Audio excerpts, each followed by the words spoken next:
Hello and welcome to episode 400 of the Money to the Masses podcast with your resident expert. As always, Damien Fay and me, Andy Leaks. Damien, 400, we made it. How are you doing?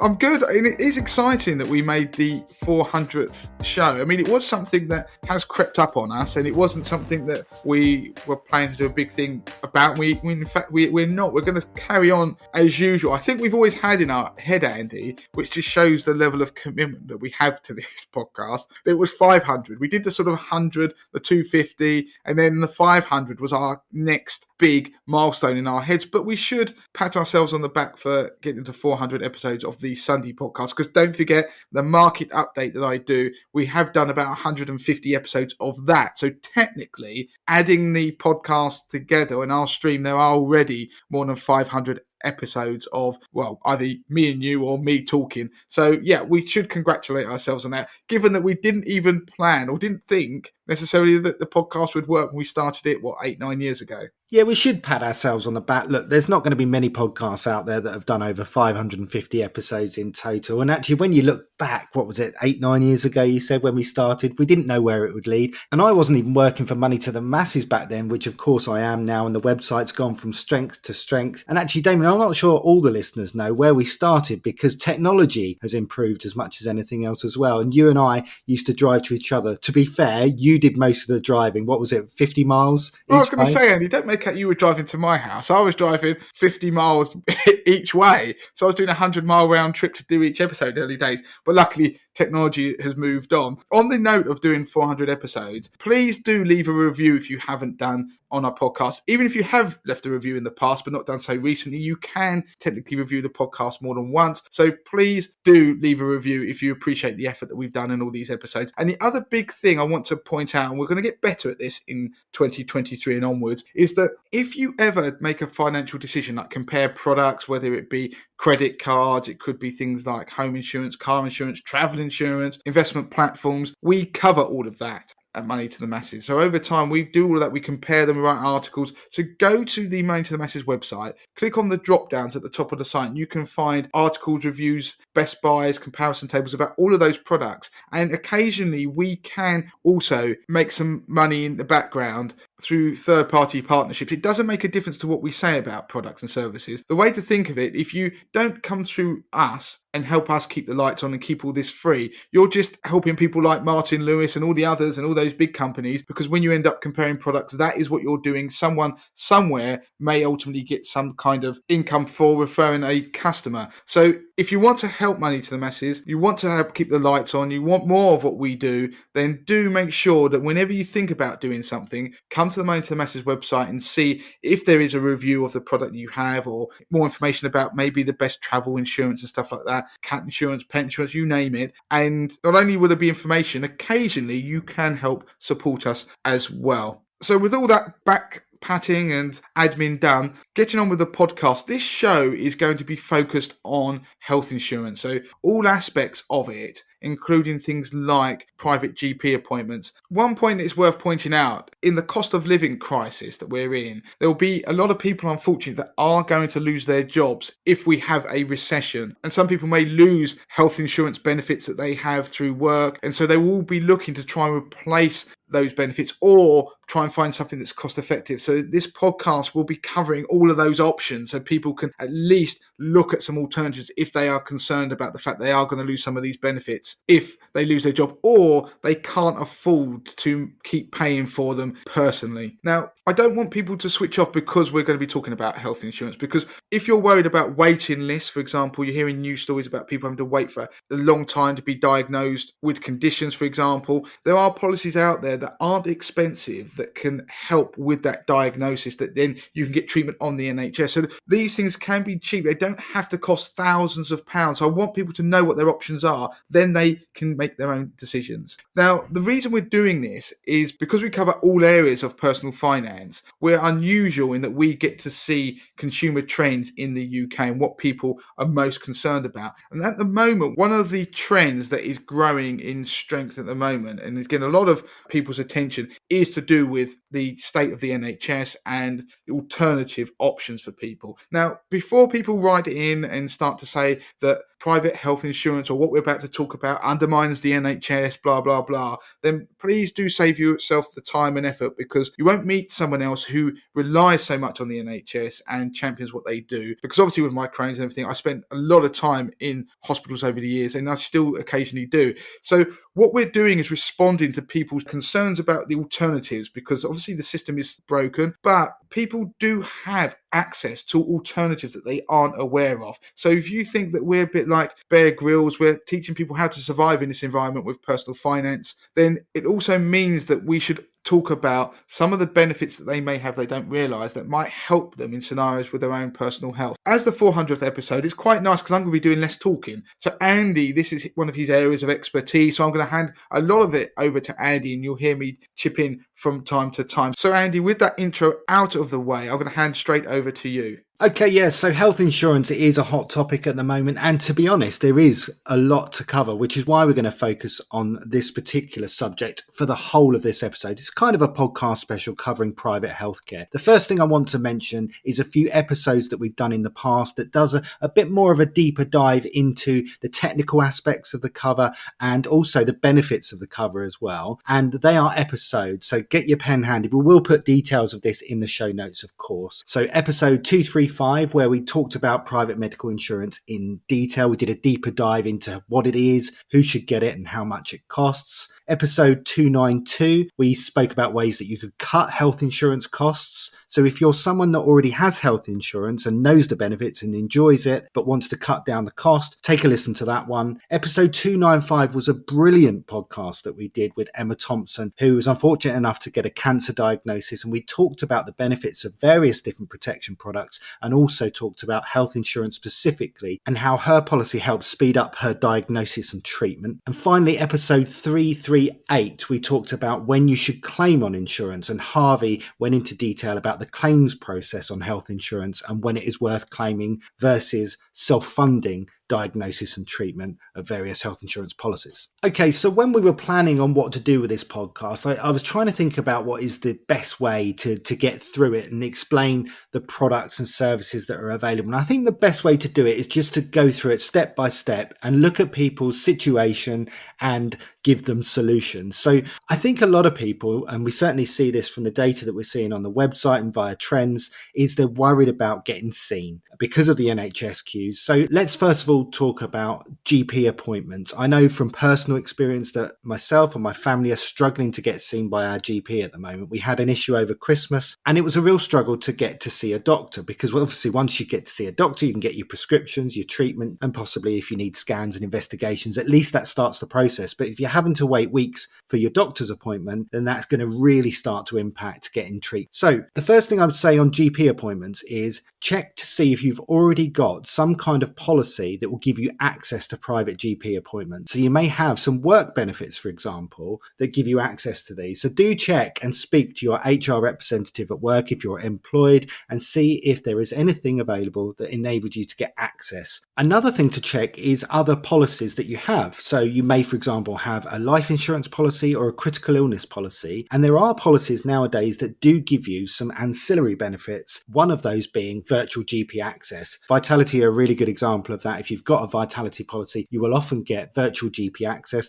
and that will be either a telephone call or you can do effectively a Zoom meeting with a private GP, and that's all included. So one of the key messages really on this is that go to work, check if you have any benefits. If you have some kind of group life insurance at work, or you have some other benefits, maybe it's a group income protection, you may even have group health insurance, but even something just like life insurance, they will often have these benefits of access to a virtual GP associated with it. And so go to work, ask about your benefits, then find out what the scheme is and go and look to see if they have these, because they do more often than not. And also, what about your partner? Because if your partner has benefits at work, they may have access to these virtual GPs, but they will likely cover the children and they will also likely cover you. So what it means is that there were hundreds and thousands, if not probably millions of people who don't realise that they have this free benefit through their job. And HR departments, it's not their thing to go around and tell people about it, how to register with it. Because when you get these benefits, normally you have to download an app and you have to register with it. Do it ahead of time, which is a key part. So not to get too personal, but we had a situation internally at Money to Masses where somebody's child was unwell and ended up using these services. They're 24/7, unlike NHS GPs, to be able to get access to a GP who then did a virtual diagnosis, issued a prescription for that child on a weekend, and they were able to get the medicines that they need. So lots of people listening to this won't realise, but they have access to that probably already, which is one big message. If you take away anything from this podcast, is that you probably have this somewhere along the line. Double check if you do. It may mean that you or a family member may be able to get that treatment sooner rather than later if it's something that isn't major. That's it. And just as Damien said, then make sure if and when you're able to find that this policy exists and you have to download the app, do that administration, do it ahead of time, because you'll be thankful of that advice when it comes to claiming. Because I know from personal experience that if you don't do it ahead of time and you have to provide documentation, say for a child, birth certificates, things like this, the prescription will often not be issued because of data protection and everything else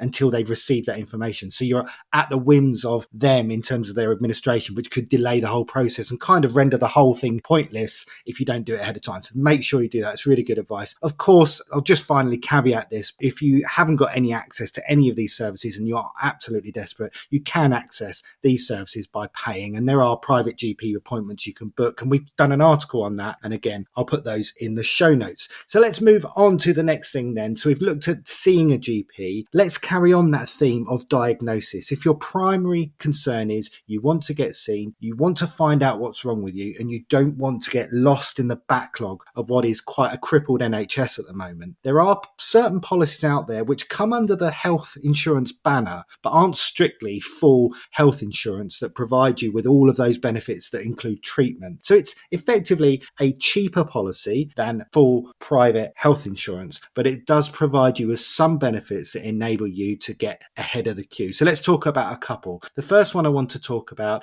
is diagnostics cover. It's called various different things, but if you think about it, it's basically going to get you seen by a specialist and get your diagnosis so that you can start that process of understanding what it is you have and how you may get treated. So there are various covers out there that you could look at. I'll give a couple of examples. Aviva offers a diagnostics insurance, and that policy will effectively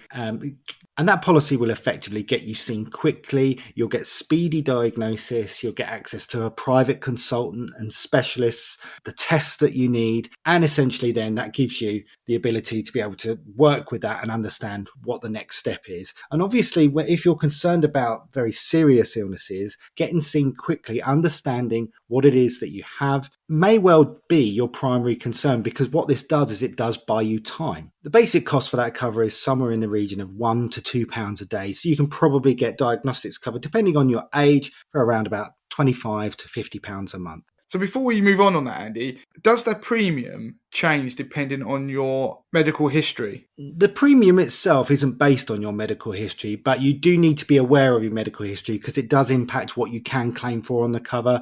For example, the policy is underwritten on what they call a moratorium basis, which essentially means that anything that you've previously had is excluded. So let's say you've already got something, you've got an existing diagnosis, perhaps it's getting worse, you want another test, another scan to see how it's progressing. This policy wouldn't really cover you. You're already in the NHS queue you for that existing condition that you have. This is more for something that you're concerned about may happen in the future. And to explain that moratorium underwriting, it's kind of a technical term that insurers use.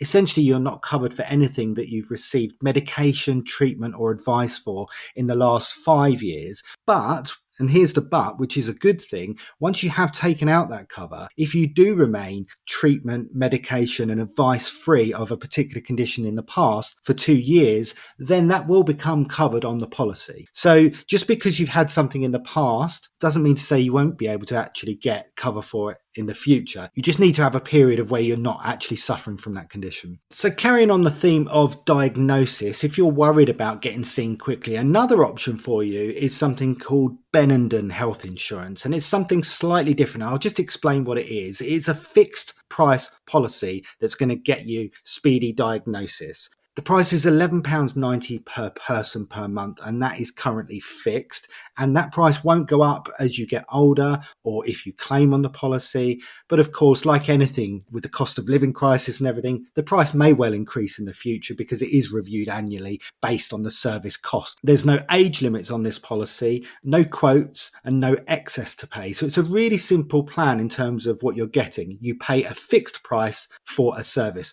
Now, what is that service? What are you getting for your money? Well, firstly, we talked about GP consultations earlier. You'll be covered from day one for private GP access. So this is a way that you could immediately get access to private GPs by paying your first premium on a Benenden health insurance policy. In addition to that, there is a phone line where you can get mental health support, and there is an additional helpline where you can talk about care planning and social care advice. So they're the three main packages of support that you get from day one. However, in order to access the full suite of products, you do actually have to pay 6 months of premiums to get what I would call the main benefits of the policy, which is the diagnostics part of the plan. So after 6 months, you'll get access to products and services that include medical diagnostics, additional medical treatments, some physiotherapies, and also cancer support. I'll quickly run through what effectively that means, what you're actually covered for, and some of the exclusions. So you can kind of benchmark this against what we talk about later, which is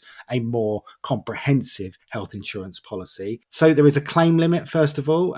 You'll find when we talk about later about limits, a lot of the main health insurance policies won't have limits, or the limits are much, much higher. But the limits on this Benenden health insurance is £1,800, and so you will be expected to fund anything over that. And if you think about medical care, medical tests and diagnostics, some of them can run to being quite expensive, so that you might find you hit that limit quite quickly if you are someone who needs a certain amount of tests and investigations to see what it is that you've got. So let's quickly run through the exclusions on that plan then. So we mentioned that it will cover diagnostics after 6 months. It won't cover any appointments which are not for a diagnosis purpose. Let's say, for example, you've got some family history and you're just intrigued to know whether you've got a certain condition. You can't just book it up. It has to be something you're actually experiencing symptoms of. It doesn't cover you for cosmetic concerns. Angiograms are not covered. So if you're worried particularly about your heart, it doesn't cover that. Specialist assistance for pain management, complementary therapy, any second opinion consultations, or any diagnosis where, in Benenden's view, it may be safe for you to remain within the NHS waiting list,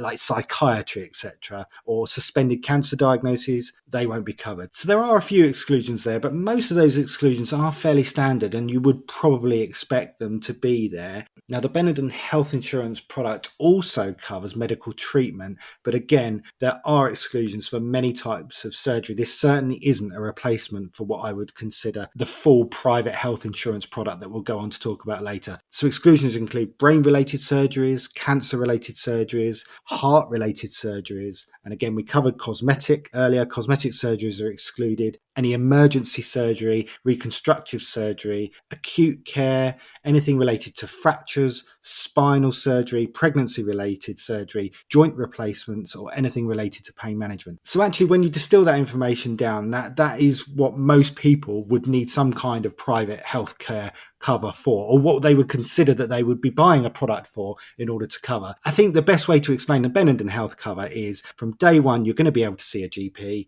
and after 6 months, you're going to get access to some specialists and hopefully get referred and seen and get your diagnosis. So you can see why Andy's talking mostly on this podcast, because he knows all about this stuff. But that's a nice summary, because I was just going to highlight myself that where we've got to on this podcast, for a lot of people, they may already have access to those virtual GP services already through financial products they have personally, life insurance, for example, income protection, or through work. But for those people who want that, but then also maybe want to have diagnosis, so they aren't stuck waiting on some of the NHS waiting lines that might concern them, then you've got what Andy's talked about, these diagnostic policies like, for example, Benedict Health. But the 6-month thing is in there when they talk about you won't get that. It's to stop people taking out the policy and immediately knowing there's something wrong and putting a claim in to try and get a diagnosis on day one. So that's why there's that 6-month wait in there, which is understandable. And on that, I probably should have mentioned is that existing conditions are actually covered. And so you could take out a Benedict Health insurance on the basis that you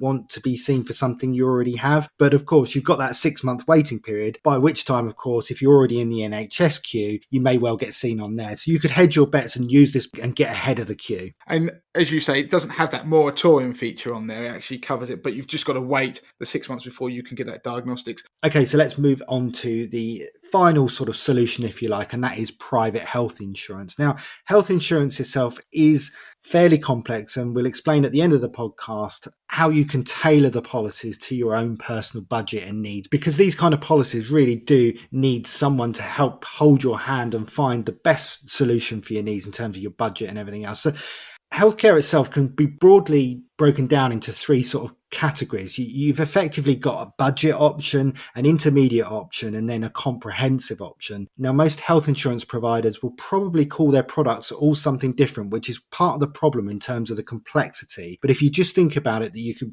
effectively go for what is their cheapest plan, which will give you basic benefits. They will have a sort of middle plan that will give you a few more benefits and access to a few other things. And then you've got their all singing, all dancing. And of course, that's going to come at 3 different cost levels. So if we explain it like that, that kind of gives you a broad description of what's available. And again, listen to our other podcasts where we've done a deeper dive into those. And some of the providers I'm talking about here, which I'm sure you've seen advertised around, it will be AXA Health, Bupa, Vitality, Aviva. Those are the kind of names of providers that we're looking at here. The benefits of this type of health insurance, let's quickly run through some of those so you know what you're going to be getting for your money. You're going to get access to private consultations through the doctors that we spoke about earlier. You'll get diagnostics included with that, so you'll be able to get referred and seen, and you'll get your tests and investigations and scans. If you then subsequently need to be treated, you should have access to treatments and therapies that you need, hospital accommodation, surgery, and then depending on the policy, you'll get some post-treatment care as well in terms of follow-ups and maybe physiotherapy. So these kind of policies are your all singing, all dancing access